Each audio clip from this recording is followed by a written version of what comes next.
Hi everyone, welcome to this week's podcast. As usual, we're going to be talking about the games that we've been playing, and in our second half topic segment this week, we're going to be talking about the positives and the negatives that come along with physical copies versus digital copies in gaming. So this week, I'm joined by Yaeger. Yo. Burke. What's up? And I'm William.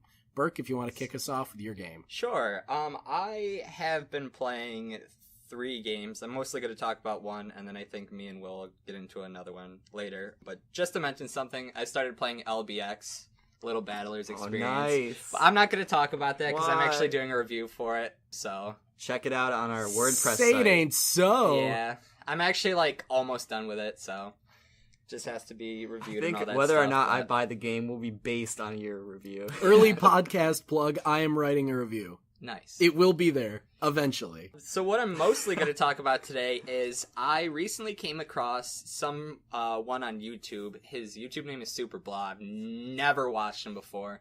But he's doing something called the Nuzlocke Challenge. Basically what he's doing is he's doing a Nuzlocke run, 2 games with 1 controller. So he's controlling both games at the same time, different Pokemon, different situations, and it's actually really funny. He gets himself into a lot of funny situations where he'll either have to use tackle and send out a Pokemon to die, or use growl and then that Pokemon will die and send out another Pokemon that'll live. That's actually really funny. Actually really funny. So I decided if this man can do 2 Nuzlocks, I can at least try to do 1 Nuzlocke. So I'm doing a Nuzlocke of the original Red. Nice. It's actually a lot easier than I thought it would Now, be. maybe for someone who doesn't know the specifics of a Nuzlocke run, if you wouldn't mind explaining that. Sure. Nuzlocke runs vary a lot, but I usually go by the comic that the guy originally created. So basically, rules are the first Pokemon you catch in each route is the Pokemon you use. You can't catch any more. If you kill that Pokemon, too bad. You have to try again at the next route. That's the big signature thing. That's that, and That's the constant throughout all the variations of it. Well, when I hear Nuzlocke, that's the first thing everyone thinks of, I think. So you can only get a Pokemon at one route, and then if that dies, you only have the next route to catch a Pokemon there. Pretty much, yeah. And then also when a Pokemon faints, they're considered dead, and you have to release them. Now, you have to pick the first Pokemon that you find in that route, right? Yes. Yep. You can choose to use them or not. It doesn't really matter. Usually people do. I mean, it's really funny because with Red, I find that since there is so many less Pokemon, that I'm more kind of willing to use Pokemon. There's no way I would have used Drowsy in any other Pokemon game, but he's actually ended up being one of my best. Now, is there something to do with nicknaming your Pokemon too? you have to name them all. That's one of the things I chose to do it. Basically, you nickname your Pokemon. The idea is to get kind of a connection to that Pokemon. So if they die, you're like, no, my Rattata named George. I always find myself Throwing doing, way back on that one. Yeah, it's true. I always find myself doing Nuzlocks of mods or fan ROM hacks. Yeah. Just because I know the original games so well that I just no one dies really. I don't know. Yeah, the thing is, you have to. There's a lot of things to account for, crits and stuff. So Yeah, that's the only thing that always throws a wrench in it. honestly, this has been the most successful Nuzlocke I've had so far because I'm 10 hours in, almost to Erica. No one's died. Who's your It's so team? close. Name us your team. Doug Trio. Now, what's his name though? Doug Trio's name is Muffins. This is going to be good. Settle in. Does your team have a theme or no? No, it was I literally like just doing random that. shit. It's got muffins. War Turtle I named after a Hearthstone cards, Dr. Boom. Nice. I don't even really play Hearthstone. I did for a little while. Who else do I have? Drowsy. I named Ganon because he was kind of big-esque. He's kind of a pig. He's based after a tapir. Yeah. I think. Mm-hmm. Yep, tapirs. I actually looked it up. Their most close relative is apparently the rhinoceros. Yeah, They're I in the forget same the family. specific name of that classification of the rhinos, elephants. They have a specific. If you hadn't said it, I was literally just about to say it. Now that you're saying it, I can't remember. It starts what with an it is. H. And I have I no don't idea. remember. Yeah, Never I know The what you weirdest part about that is there's a weird rodent in Africa that's. Yeah, it's the tiny little pygmy mouse thing. Yeah, it's actually one of his closest relatives are animals in that family, which I don't really understand fully, but I'm gonna. Yeah, who knows how science works? Continue with your Pokemon team. I have a Mankey named Tyson after the Tyson chicken nuggets. Not after Mike Tyson. Not after Iron Mike Tyson. Someone told me to name it after Mike Tyson. I decided to go with the chicken nuggets instead. That's a better origin I do have a lot of story. I fond like memory of those nuggets. Exactly. So yeah, like I said, I've had no trouble so far. I'm also doing.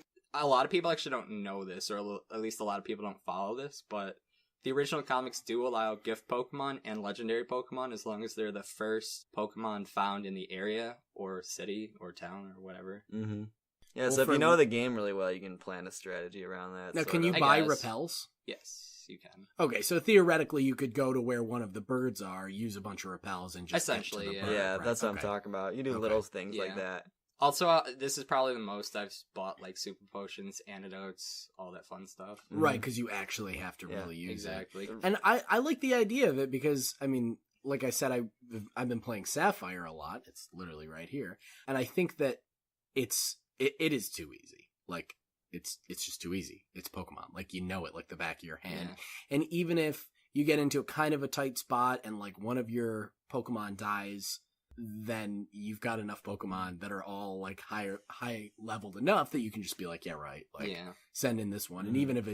even if it's like wrongly typed against whatever you're fighting, like, you're still going to beat it. Yeah. So So I've done Nuzlocks in Gold, Platinum, X and Y, and that's about it. I'm going to start one. now that I've you're beaten talking one in about it. Platinum, and I've beaten one in X and Y. X and Y was so easy, it wasn't even funny. X and Y is easy. And then it is. Like, as a Yeah. game, as a whole. And then I've done 2 in Heart Gold and Soul Silver, and not completed either, unfortunately, because in that game, like, You'd have to go all the way through. well, what happens, usually I do say I'll cut it off at the Elite Four, but usually what ends up happening is one Pokemon will die, and since I've already put so much effort into that Pokemon, and there's, like, so few, like, the levels in that game are condensed considerably compared to, like, other Pokemon games. So once a Pokemon dies, it's like, all right, well, I gotta train a Pokemon up for, like, ever Is that, on wild Pokemon. I feel like that applies a lot just like to the early game. Like, so you don't have a bunch It of does, yeah. high level stuff. So yeah, early game, if your main dude dies, like if you have like your Charmander and he dies in Viridian Forest, like you're fucked. Pretty much. Pretty much. Well, I was just saying, like, in general, in Gold and Silver, because there are fewer trainers than in most other ones, because Yeah. the level is lower, so you get not as much experience, and that screws you when you lose someone. Right, but obviously To a if crit. you've trained your Pokemon, like, you know, past level 50 and for whatever reason all of a sudden he dies, you're like, Yeah, I'd say like maybe past like maybe the 4th or 5th gym, I'd usually have a pretty strong team, and if someone bit it, I'd have at least 2 or 3 to replace him. The other thing is that Claire is a monster who knows no ends. Kingdra is scary. It's true. I remember, like, the last one I did, I lost, like, 3 Pokemon at Claire alone. wiping out your squad. I remember, the reason I lost was because Karen was like, yo, you got my Gengar down to 10 HP, Destiny Bond, and I was like, no, you bitch. She took out, literally, I had a Vaporeon who was gonna carry my team to victory, and she Destiny Bonded and killed it. It was disgusting. Destiny Bond didn't. When did that become a move? Well, I played Heart Gold, Soul Silver, and I think it was an original Gold and Silver.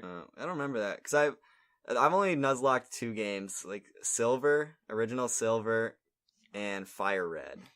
So Destiny Bond is the move where if that you- Pokemon dies, the Pokemon Yeah. that's on your team dies when it yeah. dies. I don't remember that part. That's unpleasant. It's very unpleasant. That sounds like a real wrench in the whole Nuzlocke. Oh, it run. was. Ugh. Right at the very end, too. Yeah, it's unfortunate. Yeah, so that's what I've been playing. Yaeger, do you want to give us what you've been playing?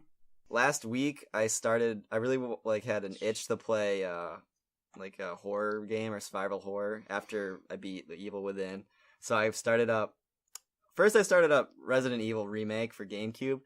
And then, my disc is so fucked that I just like couldn't handle it. Every time I go in a door, it would be like, can't read the disc. I would get pissed. So I was going to play Resident Evil 2 to get ready for the remake, but then I thought, maybe I'll just like wait and like not remember things and then play the remake and like get really nostalgic again. So I booted up Resident Evil 3, which I'm probably the least familiar with out of the first 3 or 4. So I've been playing that, and it's pretty cool. There's a lot of cool things about it. Do you guys know much like the history of Resident Evil 3 at all? I do not. I've I only know. ever played Resident Evil 4 with you. Oh, okay. I've never actually seen Resident Evil 3. So yes, and I know played. I've everything seen 1, about 2, it. and 4. Okay. Never seen 3. Yeah, Resident Evil 3 is called, the its Code full title Veronicas. is, it ties in. Oh. Resident Evil okay. 3 Nemesis, and then there's Resident Evil Code Veronica, which came Yeah. out around the same time. Nemesis is the huge dude, right? Mm-hmm. Yeah, if you don't know who Nemesis is, if you've played Ultimate Marvel vs. Capcom 3, he's in there. He's a big, huge zombie with like a rocket launcher. Pretty terrifying. So those two games came out around like the same time, and when Capcom saw like basically Code Veronica was supposed to be number 3, but they didn't think it was as strong as Nemesis, and even though Nemesis was supposed to be his own thing, but they thought it was a better game overall, so they made it a mainline game, and then they made Code Veronica a spin-off, and Veronica was originally the main character of Resident Evil 3 Nemesis, but now it's Jill, because they had to make it a mainline game, so they had to throw a main character in there. So that's kind of interesting, I always thought. Playing through Resident Evil 3, it's been pretty fun. It uses tank controls, just like the first 2 games. It takes place the same time Resident Evil 2, like a little bit before when the city breaks out, but you're from Jill's perspective instead of Leon. And it takes place kind of throughout the whole city of Raccoon City instead of Resident Evil 2 is mostly isolated to the police station and like the sewers. And in this one, it's like pretty much the whole city. Where does it fall in the timeline of the Resident Evil games? Like, I know that Resident Evil 1, that's the one in the mansion, right? Yeah. Okay. So where, like, are they all chronological? The first 3 pretty much are. I guess, the first one takes place before the first 2. And then the outbreak comes to the city. And then you play from Leon's perspective in number 2. And then you play from Jill's perspective in number 3. And then 4 is just another one of Leon's stories that takes place in an isolated incident overseas. In a village. Yeah, that creepy village that's like Eastern European-y. Yeah. Oh man, Resident Evil 4 is so good. It is a good game. I still have it. I still haven't played it. Oh, I have the GameCube one too. It has really fun QuickTime events during the cutscenes. Yeah, I know. I'm well aware. That's really the only fun. part where I was just like, oh, I'm dead. Like, I wasn't paying attention. I didn't have my controller in the middle of this cutscene. I didn't press L and R at the same time. I got stabbed. Zoned out to like answer a text. I'm dead. Yeah. Dead as a doornail. Still a lot of fun though. I like that game. But back to Resident Evil 3, one of the cool parts about the game that I really like is that Nemesis is chasing you the entire game. Like, you'll enter a new scene, terrifying. like he makes himself known, like he comes out in one of the first levels and, he kills one of your friends, and like that sets a precedent right away. And then throughout the whole game, like, you know how in the first 3 Resident Evils, it's all about, and I guess sort of in number 4, it's like isolated camera angles. Like, this is the room and you can move around it, but you can't really manipulate the camera. So it's kind of scary in a sense. So you get into the room and you don't really know what you're going to see, and then Nemesis will just like pop out. And it's all scripted, but it works really well. In a lot of incidents, you can choose to like fight Nemesis. It'd be really hard, but the payoff will be good because you can't really kill him until the end. But like in one of the first scenarios, you can fight really hard and expend all your ammo and kill him, and you'll get like a magnum or something. You'll get like a really good reward, or you can choose to flee. And obviously you save ammo, which is scarce, and health.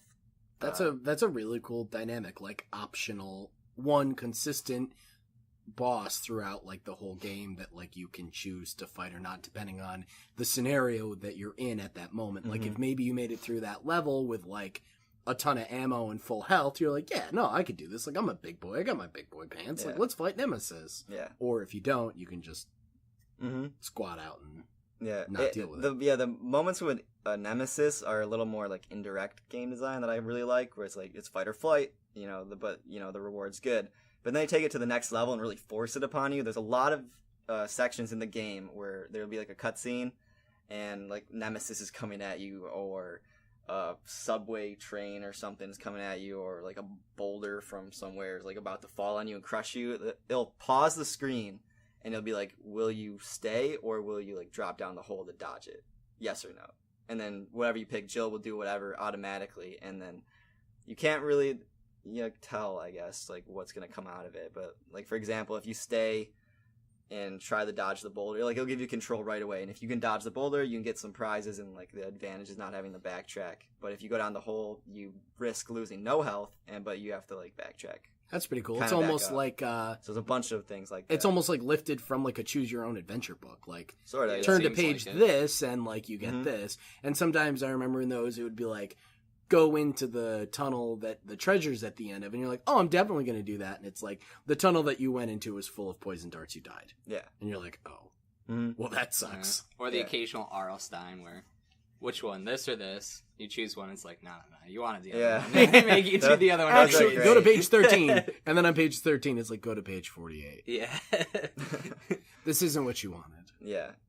So yeah, those dynamics in the game are pretty cool. I like them a lot, and I kind of miss like the old style of Resident Evil 1 through 3. I mean, I like 4 a lot, and I think it's a good, and it obviously influenced like a ton of third-person action shooter games. I would say Like, the All like the genre, basically. yeah the Has entire anyone genre of over heard the anything shoulder. about Revelations 2? Like, I heard like nothing about it. It's okay. It's Is out. it okay? Yeah.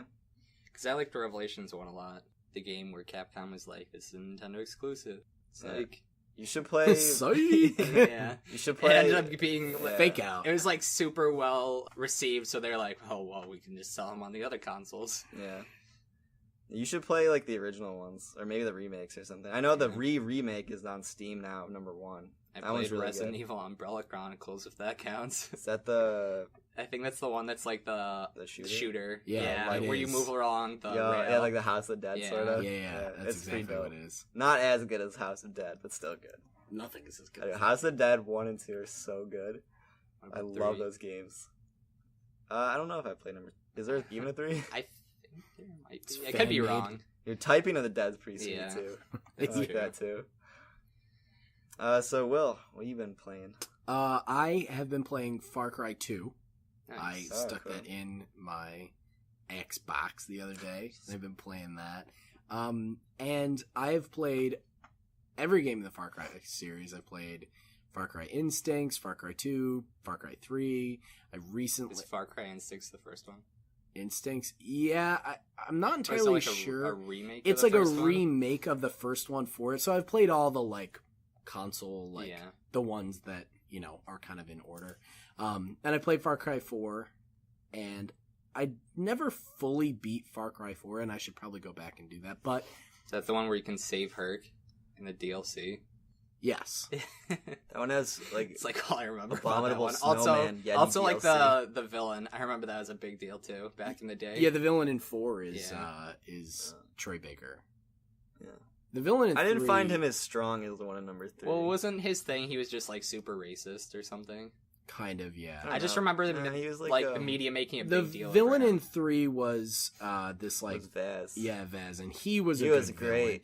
villain. And he was cool and dynamic in a way because he wasn't just like he's the bad guy, you have to kill him. Like you really got a sense of like him being like part of the island, and like I remember when I was playing it, I almost felt bad for him in a way because it felt as if like he almost didn't have a choice in the matter. Like he just his circumstances made him that way, I guess. But anyway, so I've been playing Far Cry 2, and it kind of does a gold and silver on you right when you're getting towards the end of the game. You're like, all You right, have to go to Kanto? yeah, that's literally exactly what happens. That's sick. Mm-hmm, yeah, and you Shoot get to up go all the hunting. Yeah, Pokemon? skin them. It's great. Safari Zone? Yeah, it gives you what you think is pretty much going to be the end of the game. You know the whole map. You know everything, like, back of your hand. And then right about when you think realistically, like, this could be the end of the game, they throw you a curveball and you're in a completely different area. And now you can travel back and forth between the two. And the second area, size-wise, is actually bigger than the first area. And there's a ton of new stuff. There's different enemies. Now you're kind of working for, like, a different group. I'm sure everybody knows what Far Cry is. It's an open-world, first-person shooter. And Skyrim with guns.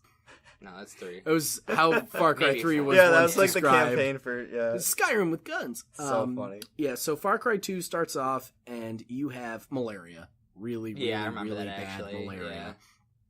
And you're in a hotel, and basically there's the APL and the EFLL, I think are the names of the two factions.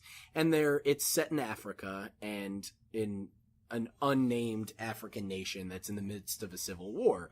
And you can and of course the place is full of all the locals and wildlife and all this cool stuff, but it's also full of a bunch of people kind of like you.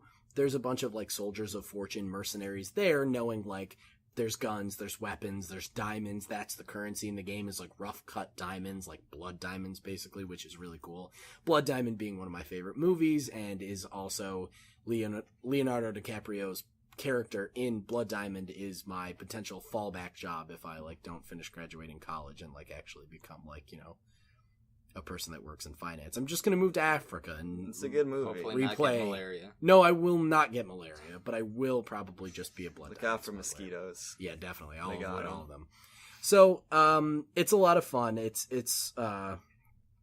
you get to travel around the whole world in various forms. There's hang gliders, and there's cars and jeeps and buggies, and you can just go on foot. And you go to these computer stations to upgrade your character. You get paid in diamonds for doing jobs. And although the Skyrim with guns comparison for its sequel was a little silly to hear out loud said seriously, it is kind of accurate. I mean, it's not quite as in-depth, and there isn't nearly as much stuff as there is in Skyrim. And that's not a bad thing, not a detractor, but it's similar to that. It's open world, and you can go wherever you want. And if you see somebody, you can shoot them right in the face, or you can not shoot them right in the face. Like, it's kind of up to you. The way that the jungle and the Sahara and the plains, like the way that Africa is presented as this like really dynamic, changing landscape, which is actually how Africa really is, I was just blown away with when I played it the first time, and obviously now I'm going back and playing it again. I will say a few negatives. It's clunky at times, and I blame that more on when it came out. Are the driving controls clunky? I remember them being really The interesting. driving controls are I'm well, that so was bad actually at where I driving was in getting Far Cry to. 3. So the driving controls work in a way where if you're in a car, you're going somewhere, you're traveling to a destination. So what your character will do is you're driving along, and you've got this tiny little, basically like a Garmin on your dashboard, and you've got the mini map on that. So your HUD is like pretty much all in game. The mini-map is literally the miniest thing. You can't really see it at all, but what you can do is pull out your map. But you pull it out and hold it like And right you in look front down. of you. Yeah. So then you can control your character and look down at the map, and it's basically like the Africa version of texting while driving. Like you're looking at this hand map, and you're like, you can see your little cursor moving on there, and you can see the roads that you're on, but of course, the map isn't nearly detailed enough to be like, oh shit, there's a rock there. And then you drive right into a rock or a tree. And what is really cool is that everything needs repairs. You have to you have safe houses all throughout the game where you can go, you buy new weapons, and they do this cool thing where you can buy every gun that you can possibly think of, every type of gun, you can buy one, and you can have it in your safe house. So you can really, really equip your character for however you want to play. You have a machete, which is pretty standard, like you always have one of those, a sidearm, a two-handed weapon, and then you have a special weapon, and that can be like a chain gun or a flamethrower or a rocket launcher. But your pistols, your sidearm guns can be a flare gun if you want, and your automatic weapon, your two-handed rifle can be just, you can play the game super standard and have like an AK and a Desert Eagle and an RPG, and that's a lot of fun.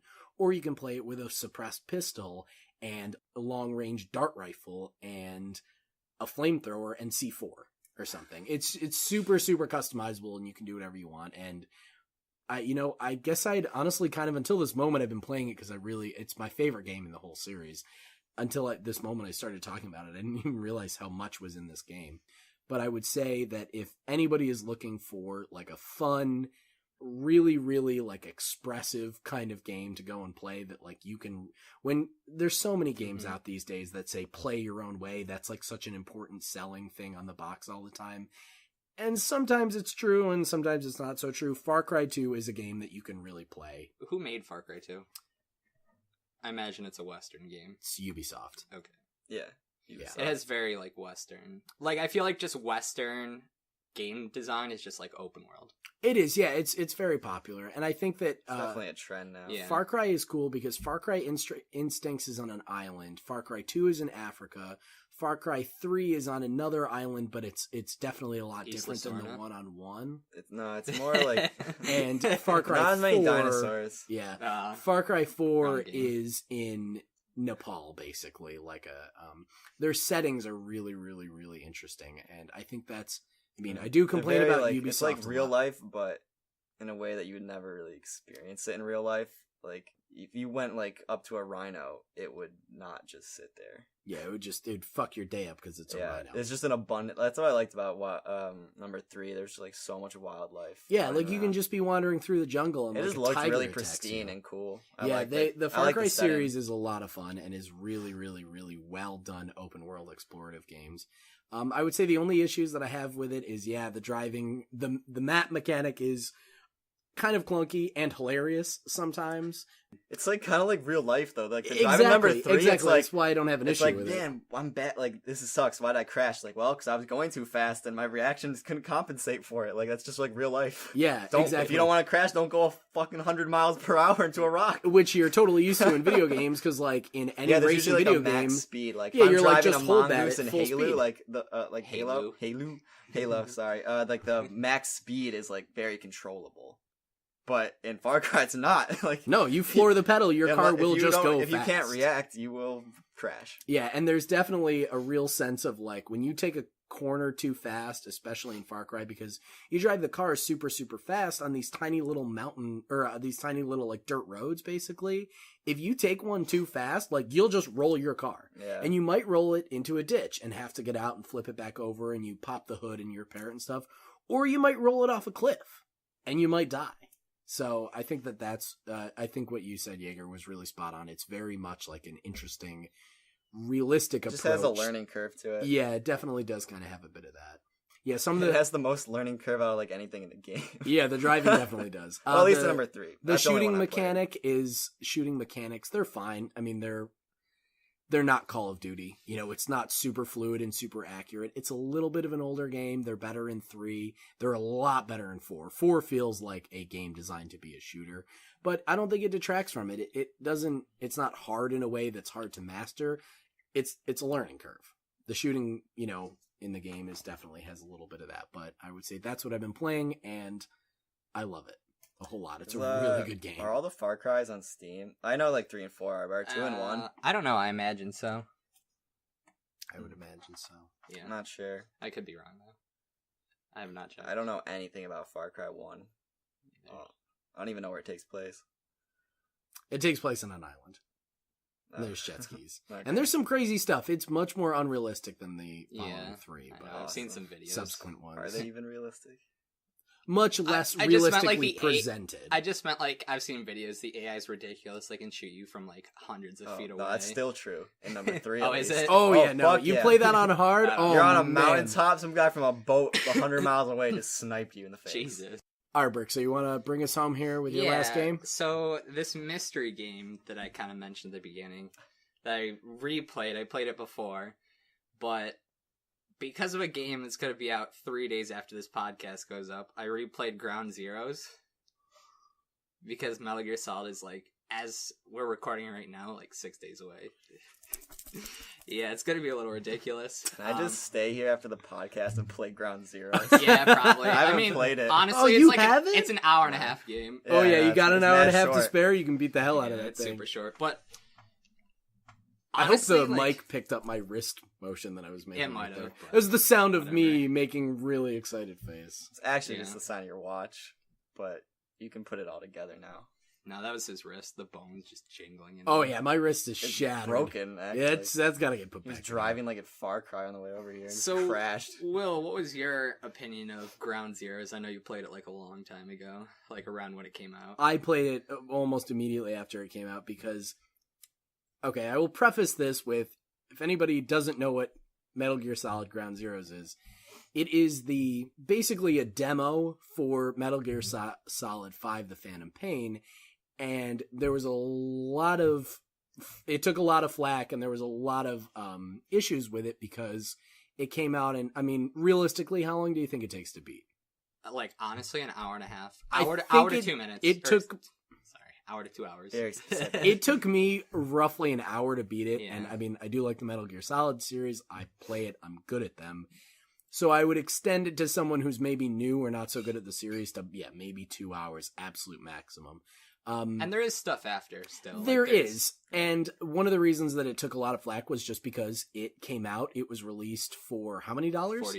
$40. $40. That is so many dollars. And there was a lot of issue for it. Quite a few dollars. That's I work at a bank, and I know that is a lot of dollars. It qualifies to know how It much. It really too much. does. And yeah, it took a lot of flack because it was released as almost like a full release game, and it was a demo. That was basic. That was too much. Now, That's why I waited to pick it up. That all pushed away, the price aside, I'm not defending it. What I did was got it on Redbox and beat it in a night. And I didn't just beat the story. I beat that entire That's game, smart. start to finish. I paid $1 single for it. And I know that, like, you can say that that's not a good defense of it because they are still originally released it for $40. But that conversation's been had a billion times over, so we should probably just talk about the game. And the game itself is really awesome. The mechanics really are great. is. It feels really fluid. The stealth doesn't ever feel... It feels very consistent. That's what it felt like to me. And I thought that was something they got really close to in Metal Gear Solid 4. That not that it was not that it was easy to be stealthy, but that if you knew the mechanics of being stealthy and how to do it throughout the game, that they would always work. And that things that didn't work, that were like, not something that's gonna keep you hidden from the enemies, it felt like you do those things, they will get you found out, And I remember playing all the Metal Gear Solid games as the technology grew. It was close in 4, like you were pretty much like, I can do this and I can't do this when this, when the AI is doing this. But there was moments where you could do shit that was like, how did they not notice me? Right. And then there was other moments where you thought you were totally hidden and like, bang, all of a sudden they found you out. And I think that was the biggest positive for me that I took from that game, is that it feels really, really consistent. And if you can play the game well, you're not going to ever get screwed by the game's mechanics. So, going along with the game, there's like 3-ish new mechanics I wanted to talk about. I'm fairly certain lockpicking was new, right? Lockpicking is not in any of the Metal Gear I didn't Solid think so. games. That was That's pretty all interesting, new. just because it's like something that leaves you open. You gotta be very aware of where like the enemy is, or else you're gonna get screwed. And I like the little lockpicking minigame too. It feels tense. It feels Yeah. easy enough to complete. And although I don't dislike it, I'm glad to see a lockpicking mechanic that isn't the Bethesda's patented screwdriver in the thing, and you turn it and you find where it's supposed to be. Yeah. So that's That cool. was pretty good. The other one, I wasn't as big of a fan, but I actually found out recently that you can turn it off, was I don't know what the exact word for it is, or the term for it. Basically, when you Bullet get caught... Yes, it's bullet time. Basically, when you get caught, you have like 4 seconds where you move like, 0.8, 0.75 of what you normally would with your gun, while the enemy's moving at like 0.2 of what they normally I want to would. say, it looks like about 0.75. Yeah. So basically, you can react faster than your enemies can. The whole thing is slowed down. So you have like 4 seconds to shoot your enemy in the head before they raid you in. And I didn't like that as much because I felt like I should get punished for being caught, but I actually found out you can actually turn it off, which was really interesting. I did like that. I did not know They that. put that in there as part of maybe like a way to be a little bit more new player friendly to the series, but also left, kind of a back door and say, hey, we know that everybody that's played Metal Gear Solid games, we know that you all want to play this. And if anybody has an issue with the ability to just like slow-mo waste everybody that you saw that saw you, and you want to play Metal Gear Solid like a masochist, aka play Metal Gear Solid, if you're going for that European extreme. Yeah. Hopefully that'll be in the next Is there like a hard mode in this game? Yes. there is. Alright, cool. It's the mechanic itself. I mean, it's not anything new. I mean, it's in Red Dead Redemption. It's new to in Metal Gear. Enter the It's Matrix. Max I mean, Payne. the Max Payne. I mean, the mechanic itself isn't new, but the way that it operates is almost directly lifted from the most recent Splinter Cell game, which was kind of a flop. Although it is a good game, it didn't do commercially very well, and it didn't actually do critically very well. But my point is that you have basically like a meter that you can use, kind of like in Red Dead Redemption, where you have your like eagle eye bar, Oh. and you can mark targets. and then go through and you like execute the kills really, really quickly. It's similar to that in the way that like, you know, you get that slow-mo, slightly faster reaction kind of thing. That's cool. I love that game. Red Dead Redemption. Yeah, it's similar to Eagle Eye in Red Dead Redemption, if that's like a good explanation of it. It helps me, since I've never actually played Ground Zeroes. Yeah. The other thing about Ground Zeroes that I thought was interesting was kind of like this sort of spotlight thing. Like if the enemy was kind of like, hey, what's over there? They showed kind of like a spotlight in like your view that's like, oh, the enemy's coming up from behind you. Which was kind of interesting because Ground Zeroes feels a little bit more like open world-esque compared to the other ones. Yeah, I mean, they said that Metal Gear Solid 5, The Phantom Pain, the tagline for it is like Metal Gear goes open world. Is that what it actually is going to be like? Okay. Yes. Yeah, that was one of the things I was wondering. Intentional. It's kind of interesting. A lot of game devs are doing that now. Yeah, I feel Western like, game devs. Yeah. Well, yeah, I think like from the popularity of those, now Japanese game developers are starting to embrace it. Because you know the Zelda's supposed to be like that too. Yeah, and I don't see that as like a... Like, no, I want to see their take on it. Exactly, cool. yeah. I think, I mean, open world games honestly kind of are my favorite in general, and I think that, you know, that's something that expressiveness is really cool, and that's one of the only ways that you can say, like, you know, the game plays the way that you want to play it. You kind of have to have it open world, because, you know, if the next Halo series, or the next game in the Halo series is, oh yeah, it's, you know, it's open world, you can do whatever you want, but, like, that'd be weird. Yeah. You know? It's really interesting with Metal Gear Solid because just you have to be more like open-minded of where everything is, whereas in like Metal Gear Solid, like the first like the first 4 solids, or the main series solids, whatever, you kind of could just like walk into a hallway and be like, okay, there's a person there, there's a person there, there's a person there, I just got to do this and then I'm fine. Whereas it's more like room to room kind of. Yeah, and they definitely approached it in Metal Gear Solid 4 with a lot of branching paths around problems, but I felt like there was always, like, after playing Metal Gear Solid 4 6 billion times, there was always a clear best path to go through an area. I'm like, hoping that's like, how you should do it. With number 5, they don't lose that quality, because like it's not open world in the first 4, but each room was designed with like so that it was memorable, or like it was good. Like a lot of open world games and stuff, I feel like it's just like, all right, just throw some dudes here, throw some dudes here, but with like an isolated thing like this, and they'll patrol in a big area, and then we'll just let the player decide, you know what I mean? Like you don't want to that'll sacrifice... seem like enemy placement. Yeah, exactly. So I'm with you. The thing that I want it to be planned, basically. How it works in Ground Zeroes is you can be like, okay, there's a guy there, there's a guy there, there's a guy there. Okay, sneak, and here comes the hourly car check, and the car will just like drive by, and you could potentially be boned because you not thought of it, but like not known about it. It just makes it so you have to be more open-minded about everything. Right, and observation really instead of is being like key in instead the game. of being like this enemy is walking back and forth like 3 feet. There's like things going on everywhere. Right, which is why I think that an open world mechanic really like lends to a stealth game, because when you see a base somewhere full of enemies and your objective is in there somewhere, instead of just kind of like trial and, you know, error going in there and seeing, okay, how do I get through here? Not saying that any of the games could have been better without them, because I think all the Metal Gear Solid games are pretty damn good by themselves, but I think that this is definitely going to add almost just a new layer of depth to the game, because you can sit on top of the ridge, and I'm so excited for this game that I've watched enough demos to know that you have what's called I can't remember the exact name of it, but it's a cigar basically, and you smoke it and it passes the time. So you can use it as, okay, so you want to go into this base, but, you know, all the guards are out Wasn't it here based at off of like 4 some o'clock or Indian 5 stuff o'clock. that like they actually used or something? It is. So if you want to wait until 3 a.m. when maybe a couple more of the guards are asleep or whatever When it it's is, dark out. when it's dark out, you can do that. And also, instead of it just passing time like the way that you wait in the, you know, Fallout series, you stand there and you smoke the cigar and it passes the time and you see everything go in fast motion. And I realized that if you were trying to get like scope out how a base works, how it operates, you could use that cigar for like 24 hours back to where you are the following day and see all of the comings and goings at fast speed and be like, okay, now I know that at this time this happens, you know, that sort of stuff. Cool. Yeah. I feel like one of the first games I ever saw do that was Ocarina of Time with like it's not as like thought out as that. It's just kind of like there's day and night in Ocarina of Time. So there's a song that makes it night. And Right, day. yeah. And then they expanded upon it in the next 2 games. Yeah. Do you think the game will be sort of like it is in Ground Zeroes, where it could potentially be chapter-based? Oh, yeah, no, I think that is what they're going for. Really? I think that's how the story It is would going to be make told. sense.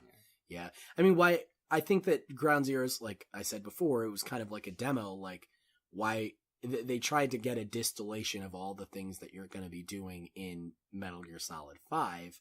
I think that everything that they presented in Ground Zeroes is something that you can absolutely expect to not only be in 5, but to be expanded upon in 5. I feel like a chapter system would work really well in a Metal Gear game. It could also be really interesting because, like they did in Ground Zeroes, they kind of rated you based on how you did. Oh, cool. Yeah. They also take off points for, like, killing enemies, too. Yeah, and there's definitely an overarching sense of, like, you versus, you know, the bad guys, because it's not just Snake and, like, Otacon anymore. They've got this whole system where we talked about it in a podcast a little while ago about how you attach these packs to the back of people or to the back of trucks, and then the balloon comes up and it's the pike system or spike system or something. It happens in the Dark Knight when they get that Asian dude out of Hong Kong. It's that thing. It's the thing that's on his back with the balloon that picks it up. It's actually a real thing from the U.S. military back in the 70s and the 80s. But the point is that when you do that to people or to gear, you're actually taking those people and that gear back to Mother Base, which is like your home where you launch these missions from. So it feels very much more like what an open world needs, like your home where you like have all your stuff and it's customizable, and then you can go from there. And then when you do stuff, you know, when you finish it up and like there's the bad guys, you can get in your chopper and fly back to home base, which I think is going to be really cool. And that's something that I really enjoy too. So yeah, it's going to be. Did you play really Peace Walker? Yes. Okay, so they kind of like started in that. Mm-hmm. Yeah, and that's one of the other cool things is that from what I can tell from gameplay demos, it does feel like 5 is going to be an expansion and new things and old things and...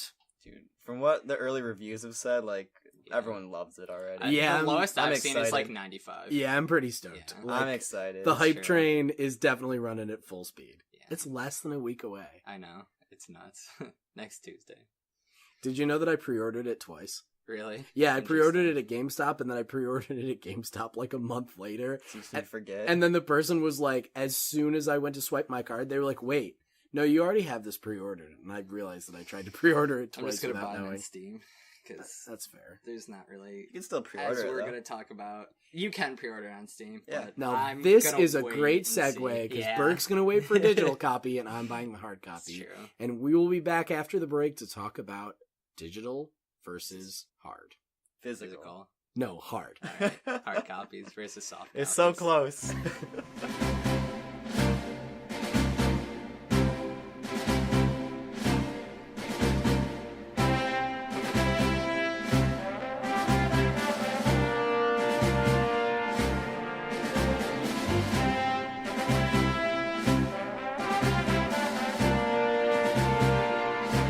Welcome to this week's trivia section.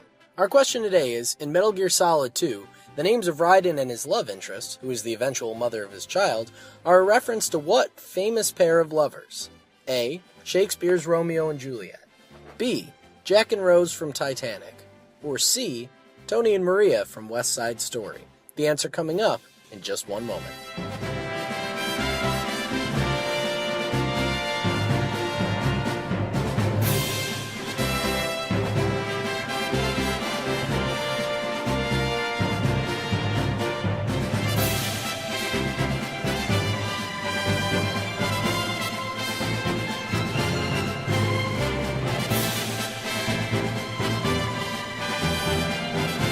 Welcome back. If you guessed answer B, Jack and Rose from Titanic, you are correct.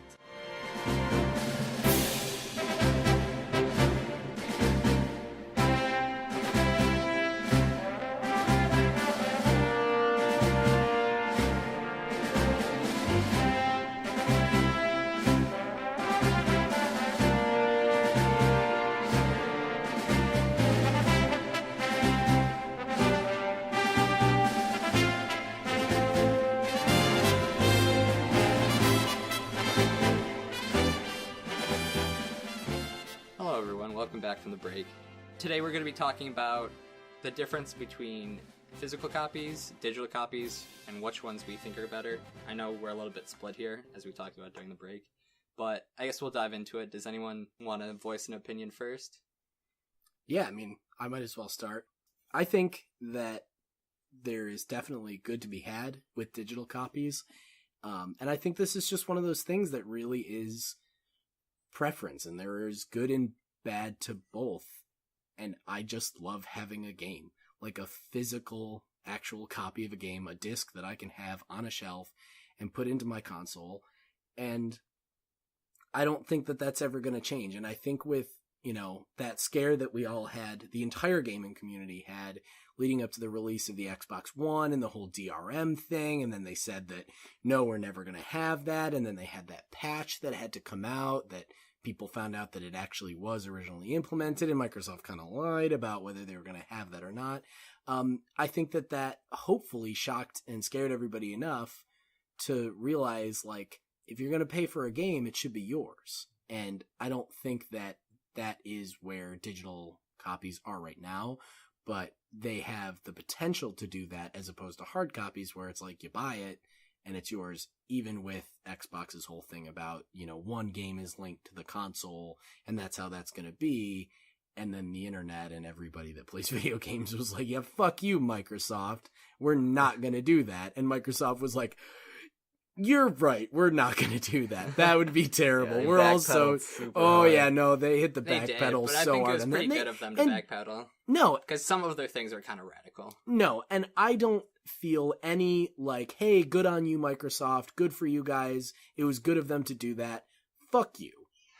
You should have never put that forward in the first place for any reason, and you got tons of hate for it, and you deserved it. And they backpedaled, and that's how it should have been.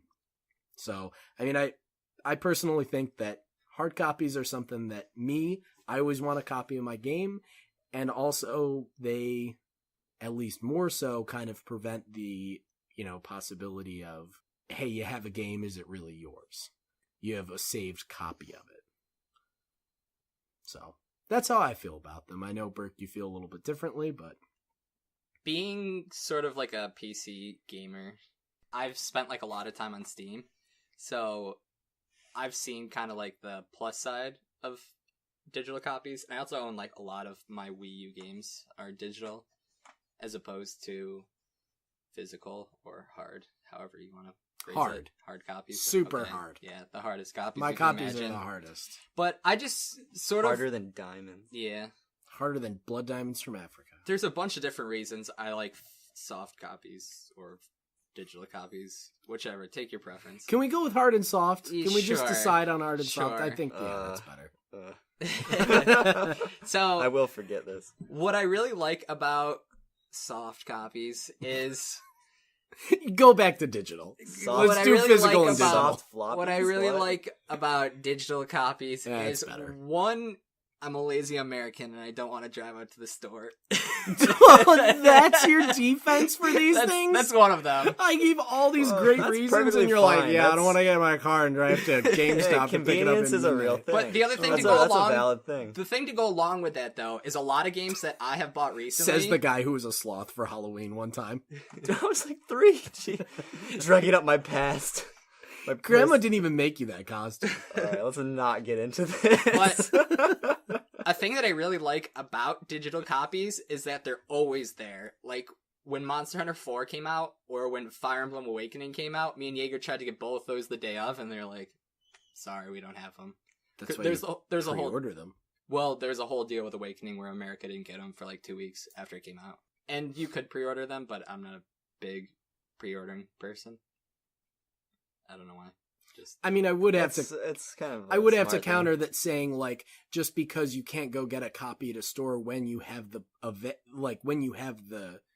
availability to do so by pre-ordering. I know that you said that you're not a big pre-order person, which is fine, but I think that if you're not a person who likes to pre-order games, you can't then turn around and complain like, oh, well, like, the store didn't have the, copy of the game. Like, they could have had one for you had you pre-ordered it, and it's not extra money. They could, as long as you like pre-ordered far enough There's a lot of factors. I think it depends on what kind of gamer you are. Like, Yeah. obviously, What you're talking about is you want to different. play it at the game day one.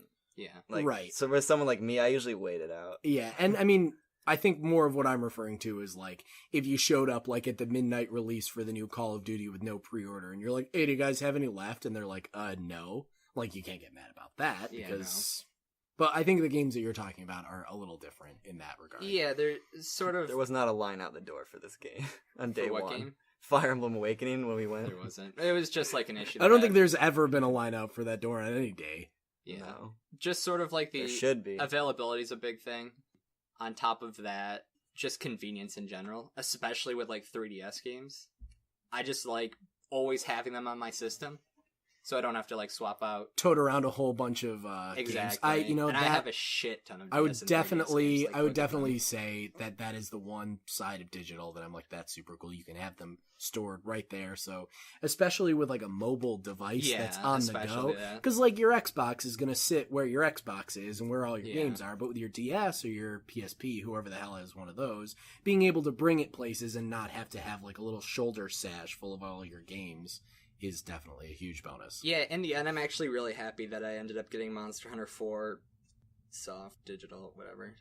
Just because it is one of those things where I can just play it whenever. Right. And I really wish I did the same with You Animal actually Crossing. bought both. I did buy both. Yeah, you're Yeah. right. I bought physical for Yaeger. Yeah, he gifted it to me. He's like, play this game with me, Fire. you chum. Where's mine? Threw Monster it to me Hunter, on the couch. series I bought out of 2 Monster Oh, Hunter yeah. series games. I bought 6. Yeah, he bought me the I bought Wii U one too. I bought myself the Wii U, 3 Wii U, and the 3DS, and I bought Yaeger and Greg the 3DS, and then I bought myself. Oh, you didn't buy me the 3DS. You bought me the Wii U. I bought you the Wii U one. I bought Greg the DS one. Yeah, I also have the DS one too, but but it was kind of an excuse because it was I think it was my birthday. You're like video game Santa Claus. I am. Yeah. I really want someone to play that game. You got the series beard. with. Ho ho ho! Have some games and play with That me. did happen eventually. It did. I'm just a big fan of Monster Hunter, yeah. and I didn't even really get into it until like 3 years ago or something. I really wanted to play with people. Kicking myself for not getting into it earlier because it's a great time. It All really right. is. All right, Anyways, so what you're moving saying is past I Monster should Hunter. also get Monster Hunter. As long as Burke It's buys it for very- you. Burke, if you buy it for me, I will play it with It's you. a Night very- and day. yeah. So that's the thing. Did I say that I was kicking myself for not getting it for Animal Crossing? I did. There was a little mix up there, but it's just good for like games I'll you know kick you're you. going to be playing a lot, or games that you can play in short bursts. True. That it's just really good to have on your thing. Yeah, I'd say Monster Hunter and Animal Crossing for sure. Yeah. It was a smart move. And I also have Pokemon X on there, which I'm really glad I did. I too. think a reason that I don't have a bunch of digital copies on my DS is actually because I got a DS from the sketchy dude, and it actually didn't come with a SD card, as it turns out. So I guess there's not really enough space for games on mine. That's the Yeah, thing. but you didn't make that call when you realized that there wasn't an SD card because that I'm was just a calling couple it weeks It now. wasn't ago. until like 2 You were weeks gonna ago. buy them physical regardless. Yeah, it's probably true. That was really funny. I can also probably conversation. just go buy a physical SD card. See, that's the thing Yeah. I have. Yeah, those are available. That's another issue I have with. That's Hard. another issue that I have with digital stuff right now is Oh. that consoles aren't designed really to have. Storage wise, no. No, not at No, all. not at all. You Especially the Wii U. Oh, Even the Well, big. unless you have the black one, it's big. Even that one's like what, 64 gigabytes? That's like, not enough, That's no. not a lot of they games. It's they like do 10. have a special 12. edition Xbox One that has a 1 terabyte hard drive, I have a 1 terabyte hard drive. and in your No, that wasn't sexual. What? It's literally one right there.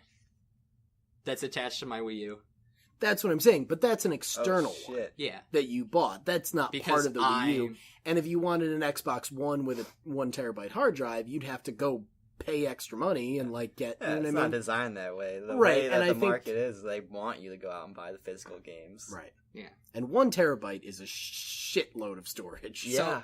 Yeah. I have a lot more points, but I think I'll say one more that might be a little bit on the fence, whether I should say it or not, but Oh, it doesn't really matter. Controversial Let's hear it. topics. And then I'll go to Yaeger after and I'll finish up later. But another reason that I like buying digital is because I don't have to pay tax if I say I'm from Montana.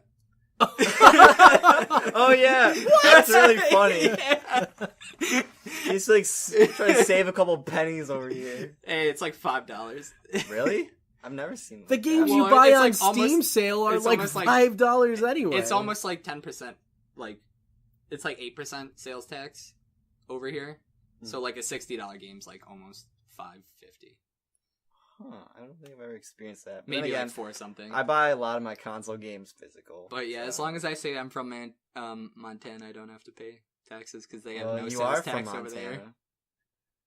And I'm fairly certain like Nintendo can see through like my bullshit. profile, but they're just like, yeah, And whatever. Mario Brothers are gonna come to your door and stomp. I you hope out. the IRS shows up and arrests. I hope you get swatted, but IRS. That'd be beautiful. Reggie Phil's I calls see a them bunch of toads dressed up like the Men in Black in. Yeah. come to your house and beat you. Yeah, and they hit us with the like mind wipe thing. So that's Just a one way. poison shroom. Throw it at you. That's one way to save a couple dollars. Pro tips, life hacks, Yeah. right here on the cast. I don't even know how I found that I'm out. literally speechless. I did not know that was one of your valid reasons for preferring digital. It's not a good reason. I'll give No. it that. Not at all. I just think it's a funny reason that it exists. Oh, I'm so glad you Exploiting said the it. system. Oh yeah, burning the system. You're gonna have so much video gaming back taxes when you're like 45. So Yaeger, do you want to weigh in on this hotly debated topic? I guess so. I really just want to more just like have an open discussion. I don't really want to monologue off because I don't really have a strong opinion about it. Yeah, I kind of voiced it earlier. I'm pretty lazy when it comes to gaming. I don't really play like a lot of. Go out to the store. Don't want to do research. Don't want to do anything. I rarely get a game day one or within like the first week, maybe even sometimes months. Even if I'm interested in the game. Sometimes you because- just never get it. Yeah, sometimes it's because I'm busy. Sometimes I just forget. Like I don't know. I'm not really into getting day one stuff anyway, just because I like to kind of wait and see what people think about it. But on the topic of physical versus digital, I don't know. Like since I got into video games, like I was raised on getting the physical copy. Right, because that that's just digital how it was. side of this They've like didn't never exist. had the digital up Up until until like, now. Yeah, exactly. So I'm just whenever I need to buy like a Wii U game or like a PlayStation 3 or whatever, I'll usually most likely get the physical. I'll like sift through the bargain bin or whatever. But digital, I do $5 see bin. I understand the convenience of it if you're gonna play like Monster Hunter and Animal Crossing. Like even though I feel that way, a lot of my 3DS games, like next to all of them, are physical, and I don't know. It's just like I like I like collecting stuff. Yeah. Like I have a big movie collection. I could get them all like digital, but I like seeing the shelf next to my TV of like my repertoire. There's something of movies. about just like pulling out a DVD or a Yeah. game, cracking it open, Yeah. putting it in. Like Seeing, yeah, like, the there's case definitely a art. sentimental thing about it, and I definitely feel that way about it. And I feel like the market's sort of shifting towards those people a little bit more now that you have like collector's editions coming out very frequently. yeah, I wouldn't say that hard copies are something that's going to be in the way that DVDs took over and eradicated the VHS market. I can't, in my mind, see digital just wiping out hard copies and them being like a much, much smaller, tiny, like almost antique kind of thing. I think that they'll stick around, which is definitely... Yeah, for the foreseeable future. Yeah. I don't know. I feel like it should go that way, but I'm not sure if it necessarily will. I honestly, as much as our topic is digital versus physical, they can exist in harmony. They can both be Yeah. there. Like No, if yeah, you I'm want definitely hard a copies mix. of DVDs and you want hard copies of games you play, then you can have that, and then you can also have your mobile games on your DS to go. And if you want, I do think that they can really exist. And one thing that we haven't talked about yet, but I think is definitely really cool that digital exists, is on my Xbox, I have Sonic Adventures and Sonic Adventures 2. I know that you guys both probably have lots of like older yeah. games saved on your Wii. I have like a ton of yeah, and they have the virtual digital, console the like games. Yep. is it called the Wii Marketplace or the Nintendo virtual console. That's really cool that like you can play all those old games and you don't have to go. Not that going to a video game store and getting the old hard copies isn't something that you should do, because it definitely is, but it is really cool that if like you want to play all the Mega Mans, like there they are. You can just boot it's up your definitely a Wii and time play them gap. right there. And I think that's really cool, and one of the, in my mind, Nothing to do with taxes, nothing to do with convenience. I think the fact that you can play all those old games saved right onto your console, I think that's the number one best thing about digital. Yeah, I would say the PSN for me, that's like definitely it. Like I've been selling off, like I like having the physical copies of like the original PlayStation, but like when's the next time I'm gonna whip it out? You know, like I'm not gonna have it set up next to like my PlayStation 3 and like my Wii U or whatever. So yeah, I've been selling off physical copies and just buying the PlayStation 1 classics on the PSN. Right. Pretty much no difference. And the other thing with those is that sometimes they are like the expanded editions. Like I'm sure the PSN Well, Final Fantasy Tactics is War. Yeah, whatever you're getting is always not. going to be. Yeah. Well, the one for PlayStation 3, like there's the PS1 classics, and there's also War of the Lions, but War of the Lions is only for PSP. Oh, okay. And for iOS. Yeah, that's how I played it. So yeah, there's definitely a difference. I like to play games like for the first time if I can, like the older ones, in closest to the original that you can. Yeah, there's definitely a different thing about remakes, because like the thing you were saying about Sonic Adventure, it's not really, they didn't really change much. They just tried to make it like HD, quote unquote. They did make it more buggy somehow, so congratulations to that. How on earth do you do that? I don't know. I can only imagine that I wouldn't even blame them. They probably took the original code of the game, which is buggy in itself, and tried to translate it into something that would play on the Xbox 360, and like did the best that they could, and were like, I think they just did like the Kinda laziest they could. Kind of what happened with Arkham Knight.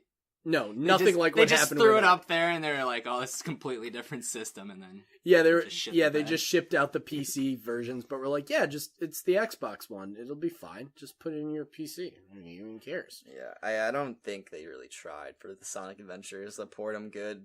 They could go in and fix it. I'm sure it's not that hard.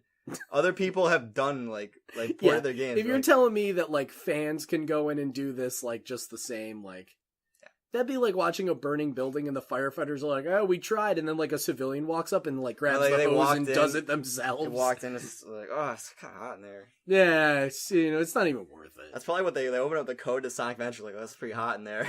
That shit's half in no. Japanese. I don't want anything. What am to do I with that. looking at here?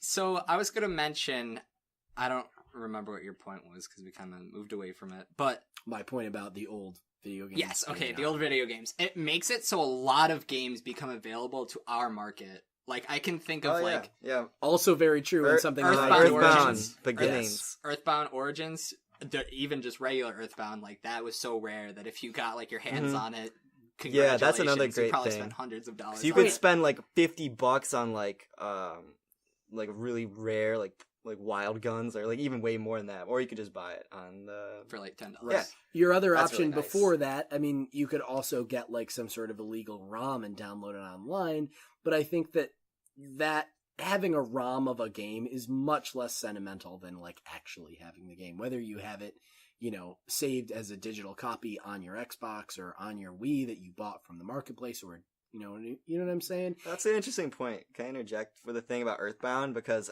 the first time I played Earthbound, and I can say this now just because I actually own the virtual console one, but the first time I played it was on a ROM, because I'm not going to be able to have like the actual thing. And like I don't know if it's necessarily, for me, it was more about I want to support Nintendo and I want to support Earthbound, so I'll have no qualms about buying it again. That's kind of where I was heading with that point, is that if you really do... you want to support the things that you love, you got to, throw them some bucks. And we're in no way saying, like, don't, illegally download stuff and that's super, super bad. Yeah. But I don't want to endorse. but you don't want... Yeah, we don't want to endorse it either. In some like, instances, you have to. especially with... If you actually own the game, like, it's especially with perfectly fine, video though. games. And I mean, I had to with Mother 3.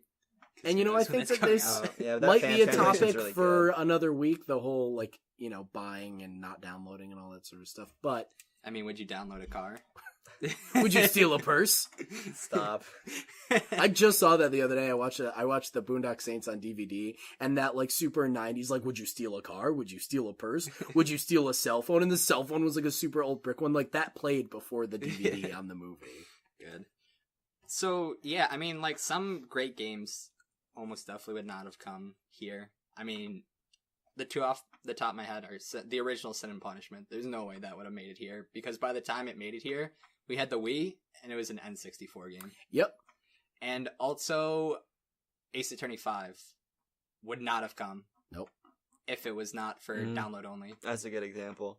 Yeah, and I think that is another great thing that I didn't even really think of when I was saying the whole thing about older games is, there's a lot of games that they're not going to put the money into, making American copies and trying to sell them in American stores, and just being able to be like, hey, like, it's on our universal download website, the eShop, and now you can get it. And I think that's another huge benefit of digital.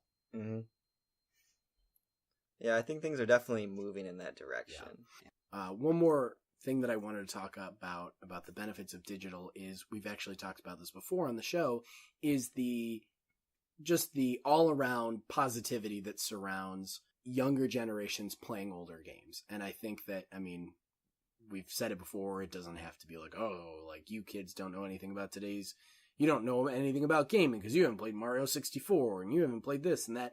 And that's not really what I'm going for, but just the fact that that's all accessible and it's easy for you to get. Like, a kid who's 10 or 11, like, he might not be able to convince his mom to, like, drive him to, the nearest, your local independent video game store and buy some old refurbished console and buy a bunch of games for it, because it's going to be that expensive. It might not even be there. Right, and I just got an N64, an actual N64 this year for Christmas. Good luck finding games.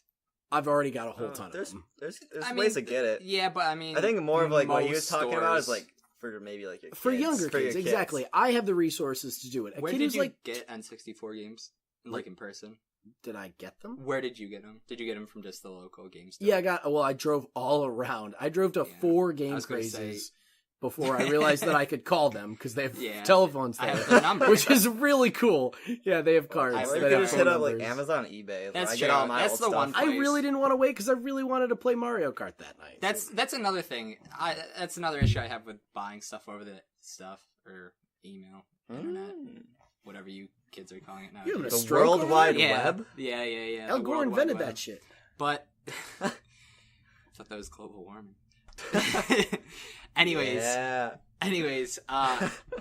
is one thing I don't like about buying stuff on the internet, is just I want to have it now, which is also which is one of your reasons. It's convenience. Yeah, there's definitely a valid thing about that. I think, for you and I specifically, our talk over this, I would say that there are definitely positives, and I would say there are definitely some negatives.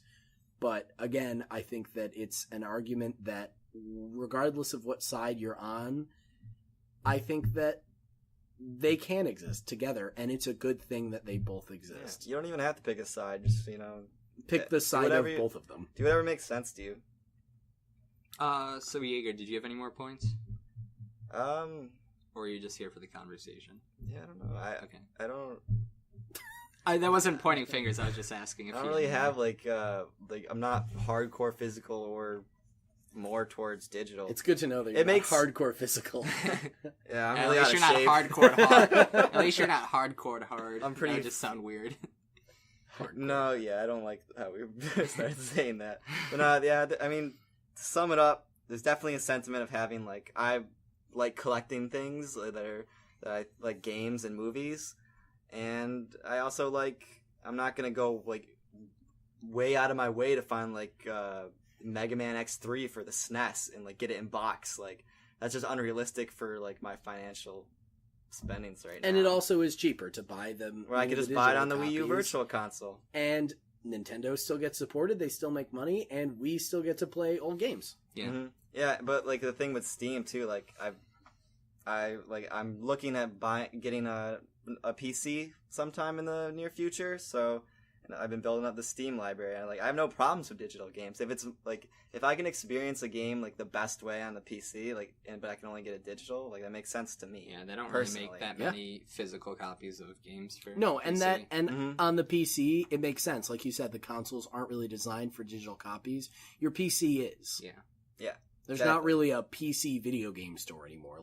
GameStop doesn't have... They have, just Blizzard They have some stuff. Yeah, they have Blizzard. But it's it gets dwarfed by the Steam store. Right, and that makes sense to me. And I feel like there's no issue, and there should be no issue with that. No, and Steam's really user-friendly. Yeah, so it really that is. makes it really good, too. And they have great sales, too. Yeah, and now with the return policies. Oh, that's really cool, That's really nice, too. That is one of the coolest things, I think, that I can remember to happen in gaming. And that the return policy on Steam is something that I think that is like a shining hope for not letting video games like... I was just thinking, I wonder how many people did that with Metal Gear Solid. Oh my god, so many. So What? many. The return policy, just like beat it one night and then return it. And then buy it later for like $5 as opposed to like $40. Yeah, I was gonna say that's something like I think smart of you to do the Red Box. I don't really know, like I don't really rent games from Redbox. But what's the policy on that? Do you? A day. You have to. It's a You one pay day? $1 and Every you have day. 24 hours to return it. Then it's it's $2. It's not For games. exactly $24. It's until 9 p.m. the next day. So you could get it at like 8 24 a.m. hours. What? You said $24. Did I? My bad. So you could get it at 8 a.m. the first day, and then the second day you'd have to return it by 9 p.m. So you could technically have it for like... Right, seeing as I've rented exactly like 7 things from Redbox my entire life. I've never... Well, I rent movies. I don't really rent games because they don't have like the greatest selection for Wii U. No, they don't. And when I realized... This could weigh into like the whole thing. Like I don't even go to Redbox anymore because I can just rent a movie on Amazon Prime. Don't have to leave my house. I will And still... the selection is... Yeah. I will say that my Metal Gear Solid Ground Zeroes maneuver that I did with Redbox, I would say is probably pretty genius, and I'm still pretty proud of it, even though it happened like almost a year ago. I feel like an absolute genius. Everyone I came who back went out and bought the it next was like, morning, don't buy it. stuck Just that buy in it. Redbox, and it was like, thank you for returning that. And then like I saw how many people And then were you Solid complaining, Snake bitching snuck about it. out of there. Oh, absolutely. I put a box over my head and crawled right the hell out Is of there a that box in Wegmans. that one? I don't even There's a remember. Redbox in Guantanamo Bay. Will snuck in, returned it real quick. Isn't that where the game takes place? Am I way off base? I don't remember. It was really short. It was too short. I don't remember. I don't know where that shit took place. I literally just blinked, looked away, I died Yeah. in some sort of quick time event, and then the game was There's over. a lot of stuff to take into account in like the span of like an hour. There's It like doesn't a take ton place of on new a prison, characters. though. There's it was like a this... prison, right? Yeah, Yeah. there was that was like that was modeled the after one Guantanamo thing Bay. is that there was It's a somewhere in it like is. the... Is it okay? Yeah. I knew it was somewhere in the area. There was a lot of information and a lot of stuff that was thrown into such a short game that like by the time that it was over, I was like, whoa. And I feel like I know Metal Gear Solid really well, and I was like, wait, hold on. Who the hell are all these people? My favorite was the Yeah, it might not be the Zoff. best jumping in point Yeah, for people who are so trying to get that. into the series. No, if you I'd just recommend take number it 3 as a good jumping in point. Yeah, I personally prefer the Metal Gear Solids chronologically. Not gonna lie. I mean, recommending a game to start in and then trying to make sense of the story, 2 different things. Very Story's true. batshit ridiculous. It like you is. don't really. You can't It's really kinda die. like, to If me, there's it's sorta one like you Metal can Gear enjoy it Solid without game, it. if there's one Metal Gear Solid game that you'd want to jump in because you want to learn the story of the Would game, not be 4. Metal Gear Solid, no, Metal Gear Solid: The Twin Snakes. I would start there. I would start at number 3. I'd start at 3. Twin Snakes is like middle of the road. Twin- 3 I is think a it's little good, too. It's good, convoluted. too. There's a lot going on in 3 that I feel They're like both good. Twin I Snakes think. is like really basic story wise compared to the rest. Not that it's basic story wise, just compared to the rest. yeah, comparatively I'd basic. say 1 and 3 are good jumping in. That's what I'm saying. I They're- feel on their like if own, you they're start good with isolated 1, stories. you can then move to 3 because 3 is a little bit more complicated. Yeah, don't do 4. Don't do 4 until you That's know where everything it about literally Metal Gear changes Solid. the whole timeline. It's like I feel like Completely. you'd lose some of the effect if you went out and played 2 and 4 like without playing the ones before. You know what I mean? That's true. Don't play 2. Like 2. No, I like 2, but 2, if you jump in and then like you've never played a Metal Gear game or whatever, and you're like, oh, now I'm playing as Raiden. You're Colonel, like, okay, that's we fine. But, like, avoided there's no drowning. like. Why did I play? Like, there's no mind fuck because you don't have any attachment to snakes. You're like, okay, now I'm playing as a different guy. Like, I've who's never this played Metal Gear. Iroquois Pliskin dude? Is that the guy from Escape from New York? What's going Is on that the guy here? from Smash Brothers? Like, you don't know. Yeah. So getting away from Metal Gear Solid. Never get away from It's it. 6 can't. days It sucks you away. in. I'm glad that we all kind of agreed on the physical versus digital because as Oh, I'm I not have still some surprised- points. Sorry. We kind of started talking about I thought Metal we Gear were Solid. wrapping this up No. beautifully with talk about Metal Gear Solid. I have some points that I really want to... We'll bring it back up. I think these are the stronger points, not that scamming games out of their tax money is a solid point. That's literally the Don't you weakest like shit. your country? That's the weakest shit I've ever heard. Anyways, That's hilarious. If I tell them I'm from Montana, get out of here. Montana rules. but we talked about this before, but especially with indie companies, it pretty much allows indies to be a thing. Yeah. Because there's no way... outside of very few No way. things, outside of It's just no there way. are some indie companies that have made physical copies, but very, very It's like It's after they so become expensive. successful. Unbelievably To expensive an to extent. produce, copies, Shantae get them was into a physical copy. stores. I mean, because it's for the Game Boy Color. But that's like, I'm talking about like the new wave of That's indies. true. Like Yeah, indies, yeah. like back in the Game Boy Color, like no one was talking about indie games Yeah. like they are now. It's not. Well, that's close. because there's You're so right. many. whether it's they be given good or indie bad. games a Exactly. platform to be on. I know it's a to whole make new stuff. conversation. In my Yeah, opinion. Exactly. absolutely. I mean, that's Like, another huge. We positive. wouldn't have games like Guacamelee or like Shovel Knight. Shovel Knight, yeah. Super Fuck yeah. Meat Boy. Super Yeah, Meat Super Boy. Meat That's Boy. another. Yeah, we wouldn't have these games. Awesome on, like, games that are yeah, just as good as like our AAA games. Not Because not of- even better. They're great. digital.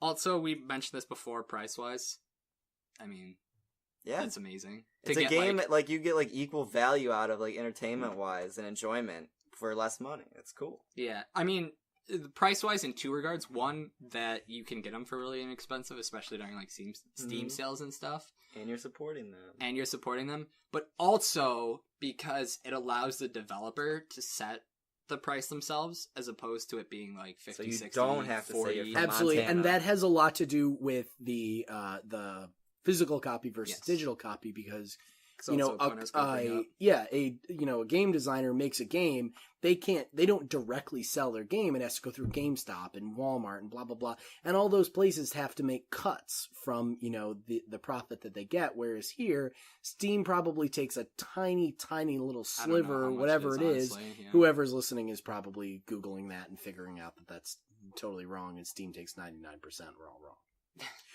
No, Don't my they point take is that that Steam takes a small sliver of it, and it's as direct to the customer as it possibly can be, which maximizes the profits for the indie games. And on top of the fact that not only do they now not have to pay for production of the games, but they don't have to pay for shipping and selling the games at retailers, which is Exactly. huge. And for indie games, they're indie games because they're smaller companies with not as much money as your Activisions and your whatever.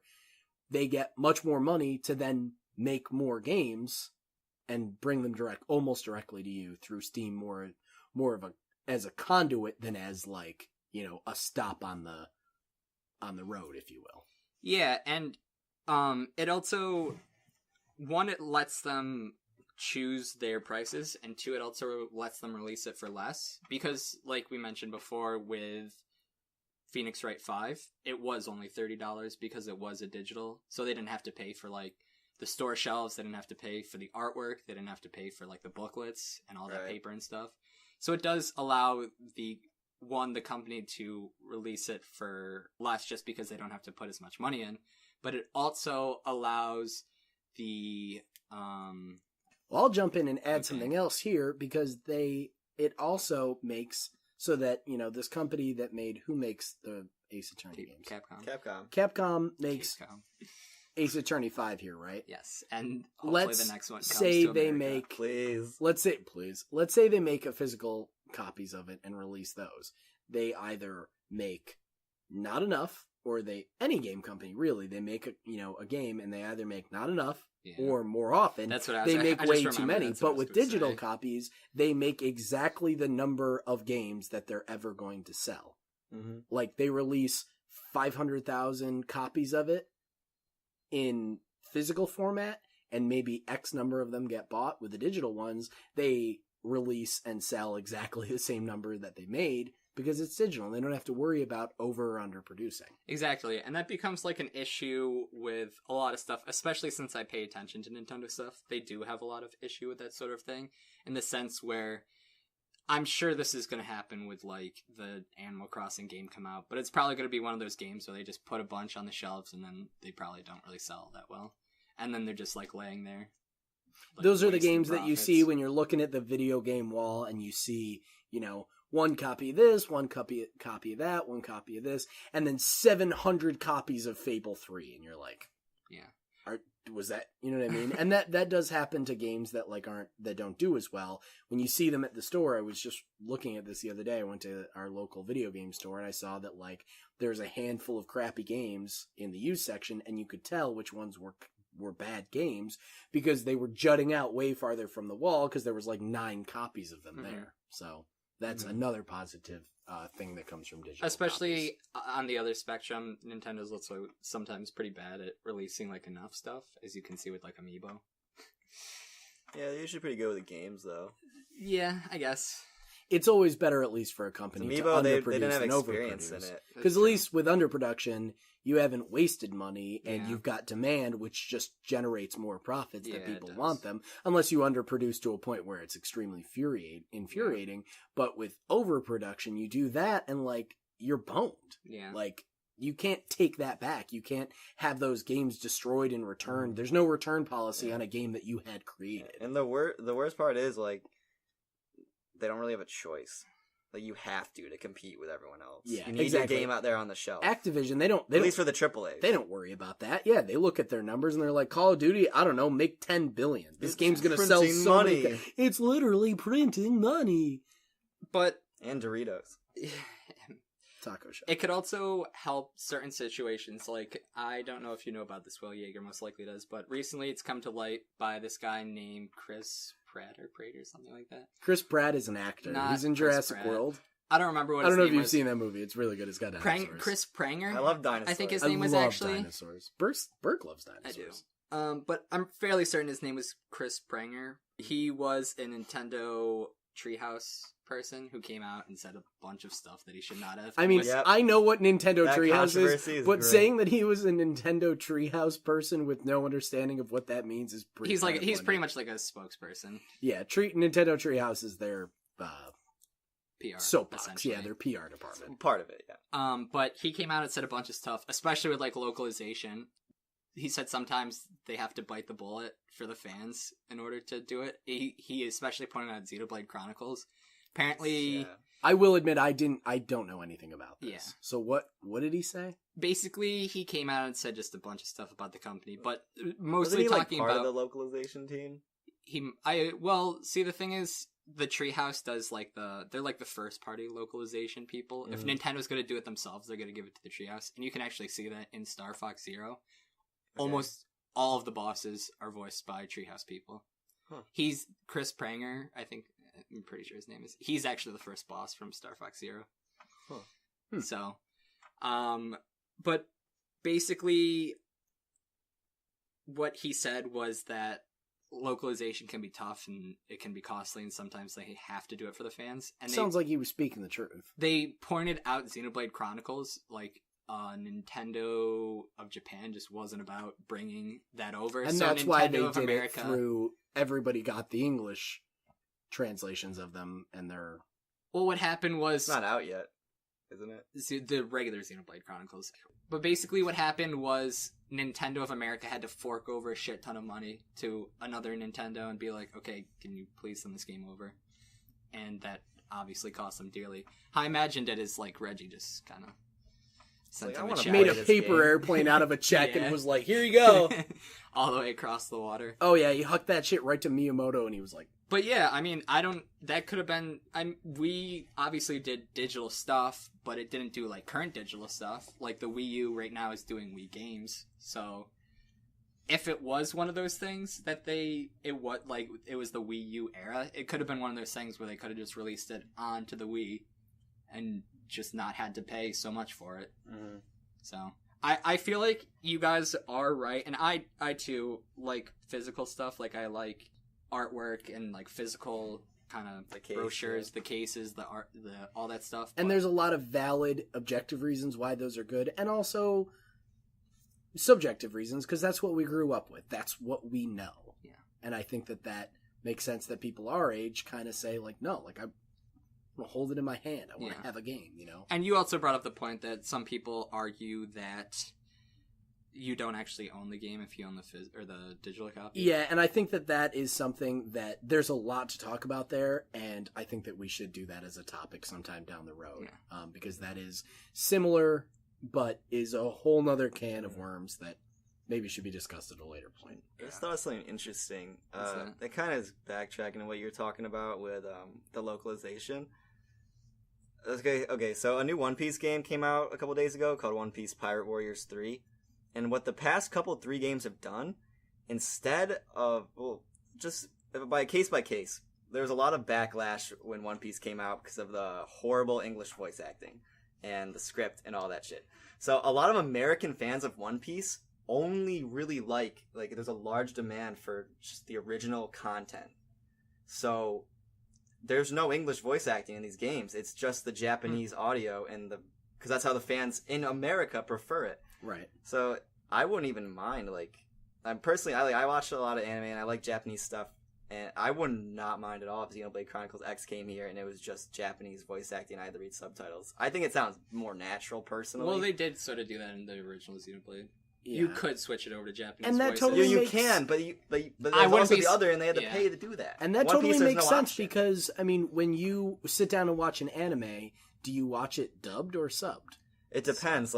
To me, More we could get into a often big than thing not. because a lot of people... This could be a whole other There's a whole thing. People are like, I can't watch it. They're like, fuck subtitles. But honestly, to me, the only thing I prefer watching it regular. But if the dub's good, I'll watch it. There's some things I can't watch though. The only thing is Dragon Ball.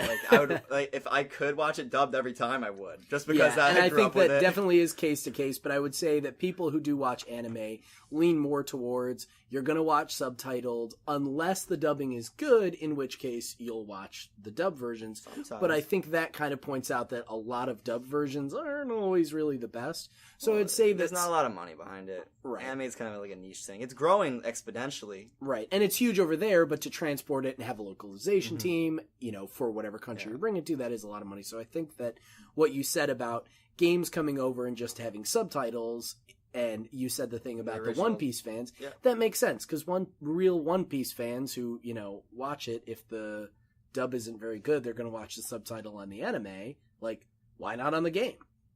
Yeah. Save them a lot of money, I bet. Yeah.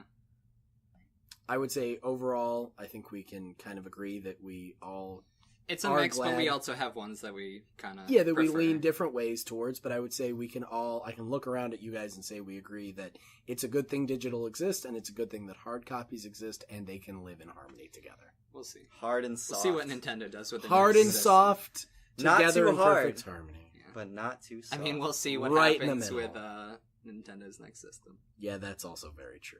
And that being that said, we can talk about. Yeah. Well, I mean, there's we both like both, but I feel like it's definitely going the way of digital. Nintendo's next system, we should probably be factoring into our discussion about DRM. I'm just going to mention something real quick. It's going to take a minute. But basically, if you haven't seen the patent, it's pretty much Nintendo put out a patent for a system with 3 hard drives. One of the hard drives reads data from a different network on a different hard drive, and it brings it to there. And then the second hard drive copies that onto the actual hard drive. And the whole system doesn't have a disk.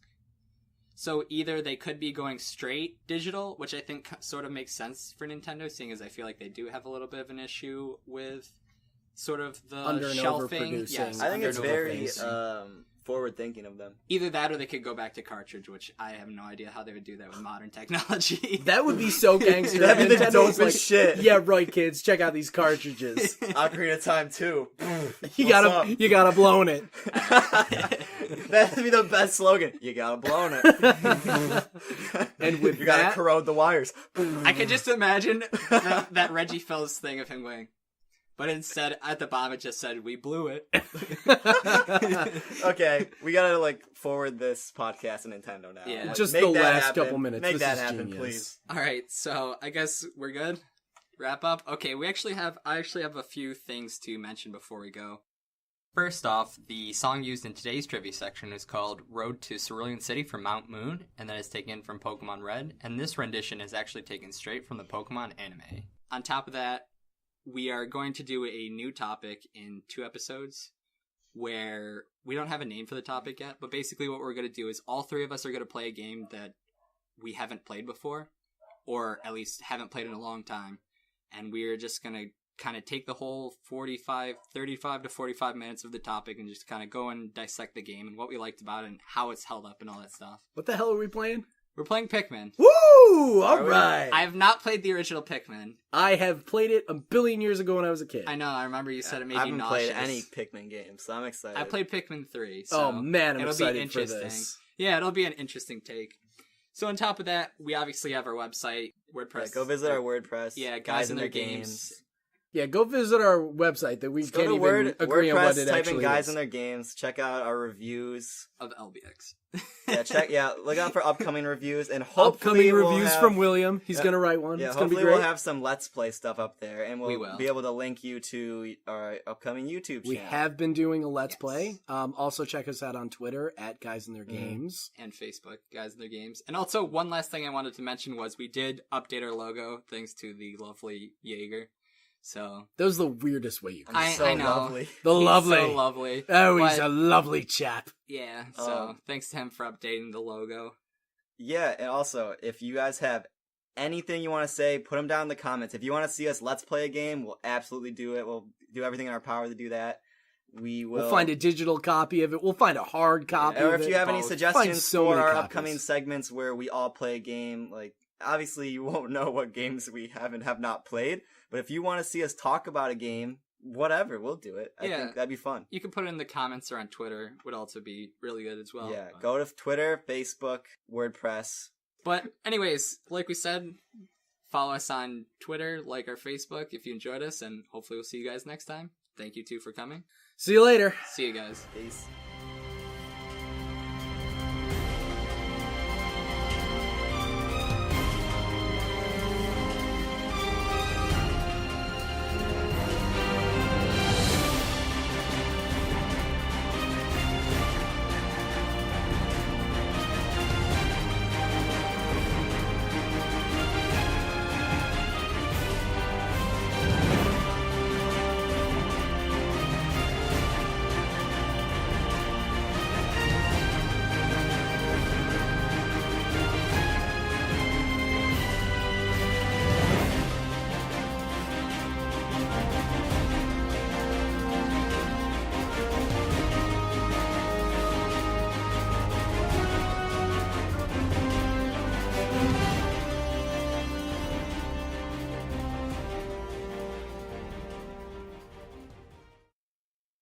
I was talking to Kaylee the other day, and she was saying something about sloths, and I was like, yo, Yaeger went as a sloth for Halloween one time. I just found out something about that. For my whole life, I thought my grandma loved me and made it for me, but she didn't. She bought it? They bought it from someone. Oh. Her friend made it for Oh, her. that's terrible. I told him that. I was like, I told him Yeah, that. I I was just like, found yeah, out. her grandma made him a sloth costume. I guess I have to text her and be like, yeah, it's bullshit. It was outsourced to their friend who made Grandma it. for her. outsourcing that work.